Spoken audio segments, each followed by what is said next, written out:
میں پریزنٹیشن آپ کی دیکھ رہا تھا وہ تو ایک آئیڈیل شہر تھا، لیکن زمینی حقائق تو کچھ اور ہیں۔ آپ کی بات بالکل صدر صاحب، آپ کی بات بالکل صحیح ہے، لیکن یہ ہے کہ جب ہم آئیڈیل پہ جائیں گے نا، جب ہاں اسٹوڈنٹ پیپر کے لیے جاتا ہے تو وہی نہیں کہتا کہ میں نے پاس ہونے کے لیے جانا ہے، وہ کہتا ہے میں نے 100 میں سے 100 مارکس لینے ہیں لیکن پاس 33 پہ ہوتا ہے نا۔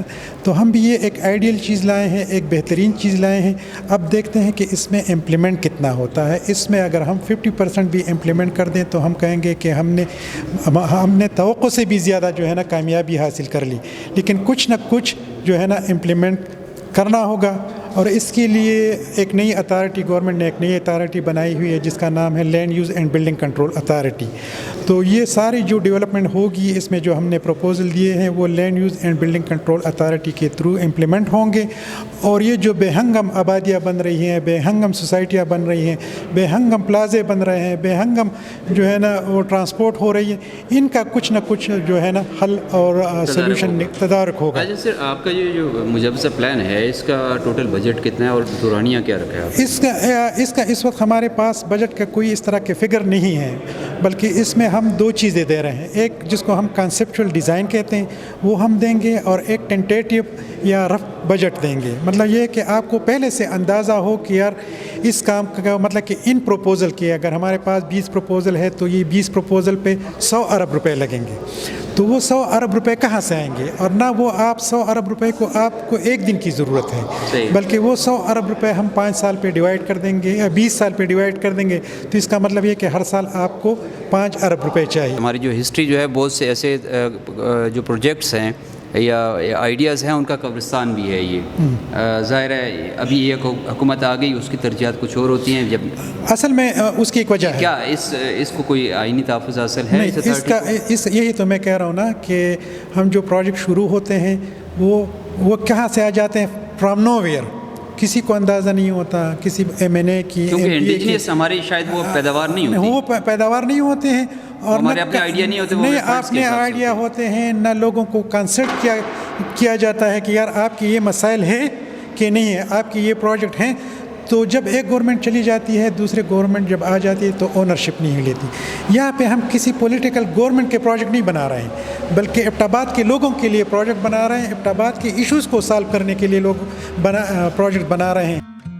جو میپ ہے وہاں پر نے دیکھا کہ کسی کے اوپر نے گرین اسپیس نظر آ گئی، وہ آ گئی۔ پھر اس کے بعد ہمارے پاس یہ عجوب جہاز ہے، اس کے اندر بھی ایک چھوٹا سا یہ پیس فرسٹ ٹائم میں نے اس طرح دیکھا ہے کہ جو لوکل لوگ ہیں ان کو ان نے اپنے ساتھ رکھا ہے، ان سے پوچھا ہے کہ اس پلان کے اندر کیا کیا مسائل ہے، وہ چیزیں ہم نے ان سے ڈسکس کی ہیں کہ کیا کیا ہونا چاہیے، کیا نہیں ہونا چاہیے۔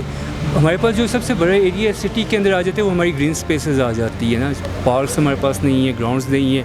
اب ہمارے پاس ایبٹ آباد کے اندر 0.14% پارکس اور گراؤنڈز ہے جو ابھی موجود ہیں، ٹھیک ہے۔ کبھی بھی آپ کسی اور سٹی میں چلے جائیں جو اچھی سٹی ہے اس کے 4 to 6% ہے۔ بیسیکلی یہ ہے کہ جو بھی ان نے کام کیا اس سے پہلے بھی اس طرح کے کچھ کام ہو چکے ہیں، لیکن یہ جو پالیسیز ہے یہ امپلیمنٹ نہیں ہوتا ہے نا۔ یہ جتنا بھی کام ہے یہ ایک ماسٹر پلان تو بن جاتا ہے، لیکن اسے امپلیمنٹ کرنا بہت زیادہ مشکل ہے۔ گراؤنڈ ریئلٹیز ایبٹ آباد کی کچھ اور ہے نا، اس کے مطابق ہم کبھی چلے جائیں، یہ ماسٹر پلان وہ گراؤنڈ ریئلٹی سے بہت زیادہ ملتا نہیں ہے، بہت زیادہ الگ ہے۔ ہمارے پاس ٹوپوگرافی ہے، جو لینڈ کو کبھی دیکھ لیں، ہمارے پاس جو بیسکلی سٹی کا ایریا اور ٹوٹل 16 کلومیٹر اسکوائر جو اورش کا ایریا ہے، اس کے علاوہ جو ہم ماسٹر پلان کے اوپر سٹی کو لے کر جا رہے ہیں وہ 38 کے اوپر اب بھی ہو چکے ہیں ہمارا۔ اس کی آبادی بھی بہت زیادہ 285 2,85,000 آبادی ہے ایبٹ آباد کی ابھی جو سٹی ایریا کی ہے۔ لیکن اس میں جو چیزیں انہوں نے شامل نہیں کی تھی، جیسے جیسے ڈیولپمنٹ ہوگی یا مزید آبادی بڑھے گی تو اس میں گرین بیلٹس اور انوائرمنٹ کو سامنے مد نظر نہیں رکھا گیا. تو اس کے سدباب کے لیے بھی ان کو اس پلان میں گرین بیلٹس اور ٹری پلانٹیشن کا ایک سیگمنٹ ضرور رکھنا چاہیے. 20 سال میں انہوں نے اس شہر کے جو مستقبل کے فیوچر کے منصوبے ہیں کہ شہر کی جو آبادی بڑھے گی تو اس میں انہوں نے شہر کو مختلف زون میں تقسیم کی ہے, جس میں کمرشل زون ہے, انڈسٹریل زون ہے, گرین بیلٹس ہیں. یہ ساری چیزیں انہوں نے سامنے رکھی ہیں اور اس کو کس طرح وہ ڈیولپمنٹ کر رہے ہیں اس چیز پہ انہوں نے اپنا پلان بتایا ہے. لیکن یہ بہت اچھی بات ہے کہ جب کوئی بھی ادارہ کوئی بھی ترقیاتی کام کرتا ہے تو اس کو چاہیے کہ شہریوں کو اس کے ساتھ آن بورڈ لے اور ان کو انوالو کرے. اور چونکہ مسائل کو ہم فیس کرتے ہیں, مسائل ہمارے لیے ہوتے ہیں تو ہم ہی ان کا بہتر حل بتا سکتے ہیں. پھر جو حل شہری بتائیں یا جو تجویز شہری بتائیں وہ ویلڈ ہوتی ہیں اور ان پہ ہی اداروں کو عمل درآمد کرنا ہے.